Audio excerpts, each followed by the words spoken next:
Saunaga kirib, mana shu venikchasi nimadan ekan deb hidlab ko'rdimki, o'zimga o'zim o'ldi. Birovni orqasiga urmagan bo'lsa bo'ldi dedim. Конечно, hazil bu yangi. O'zimda gapimga o'zim kulgim keladi. Voy, bu klientimda shpirgilari ham antikvarniy bor-ku. Jalka menga shunaqa chiroyli mashinani usti to'la qor. Har doim momentdan foydalanib qolish kerak deb o'zimdan katta belarchini yoqdim-ku. To'pni chunonam otibmanki, yaxshi ham dugonamni boshiga tegib boshi yorilmadi. Bu yerda prям eski старинный banyan hidi keladi-da. Qaranglar, asalligini. Menga yoqmaydi, roskoshniy joylar. Mana shunaqa oddiygina yoqadi menga. Bu klientimda gostivoy uy edi. O'zini uyiga borib, sredstvalarni olish uchun ketdik, tapchka kiyib olgan, o'ldi noskilarimni ichiga qor kirib. Bu uyda bemalol 20 xo'jaligim yashasa bo'laveradi-da.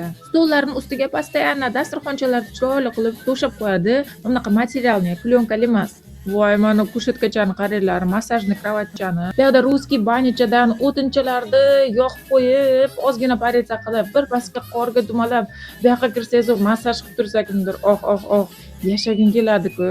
Havas qilib gapirib charchab ketdim, nafasim qaytib. Atmosferaga netchi, do'stlar, o'zlaring baho beringlar. Bu kitoblarda hammasi xamir uchidan patir. Nargi uyida ham to'lib yotibdi kitoblari. 20-25 ta kitob o'qiganimda o'zimcha maqtab qo'yaman. Shuncha kitobni o'qisam bilmadim, miyam guluch etib qolsa kerak-ku. Do'stlar, yashashlaringdan rozimisizlar? Kommentariyada yozib ketinglar.